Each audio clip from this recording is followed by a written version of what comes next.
How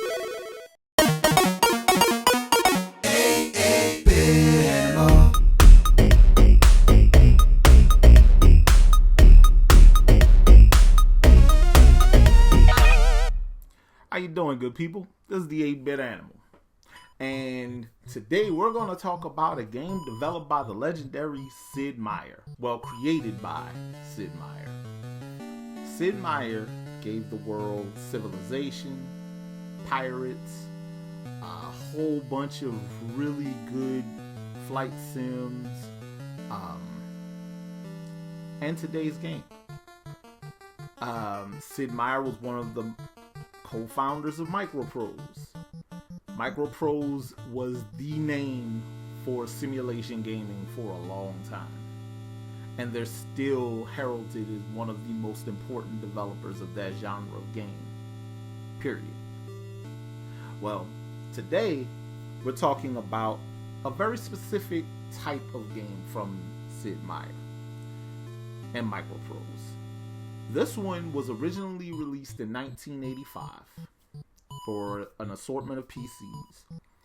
And unlike a lot of other titles that kind of attack this subject, this is a World War II title that takes on sea battles in the Pacific Theater, where you specifically take control of a submarine. Today, we'll be talking about Silent Service. Now, Silent Service is an interesting game because it takes all of this stuff that you used a keyboard to do in the piece on the PC and basically condensed all of that onto a couple of action buttons on the NES. And for better or for worse, they made it work. Will I say that it worked particularly well? I'll leave that up to people with way more experience with that game, or with this game, because to be honest, when this game was released and I would always see it in the rental stores, I found it to be intimidating. A simulation title with that much going on, it's going to freak out a kid that really just wanted to play Castlevania. Me. So in this game, you can control where your submarine goes, when it dives, how deep it goes, the use of torpedoes and guns to take out Japanese vessels,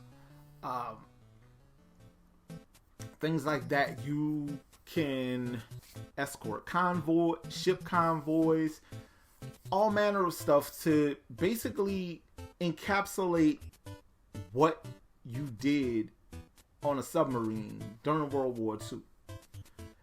And yeah, I don't know how they pulled a lot of it off, but credit to Rare because they were able to get a lot of this stuff done. But because it was so much going on an NES controller, whereas the original game used a whole lot of PC buttons, this went over a lot of gamers' heads and it scared the hell out of a lot of us.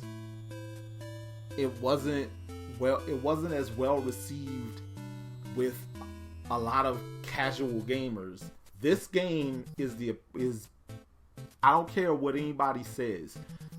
Ghosts and Goblins, okay. Castlevania, okay. Metroid, okay. This Silent Service is hardcore.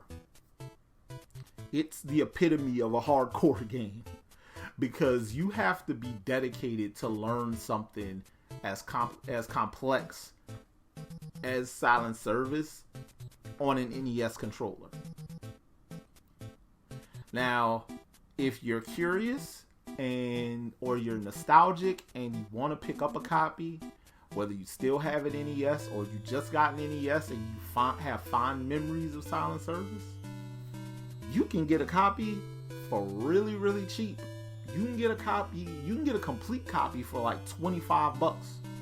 And that is an oddity in today's collector's market.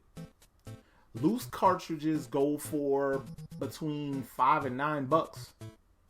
So yeah, if you really want a copy of Silent Service, you can definitely get a copy of Silent Service. But yeah, Silent Service is a really good attempt at condensing a really big video game onto a smaller platform. And kudos to Rare for being able to pull this off, because I can't see any other developer being able to do this. This has been the 8-Bit Animal, and I'll catch you beautiful people tomorrow.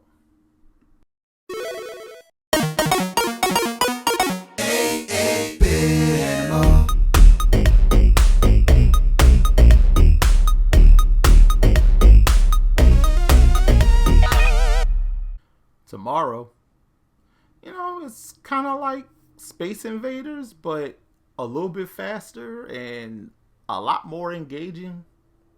It didn't cause a coin shortage in Japan either.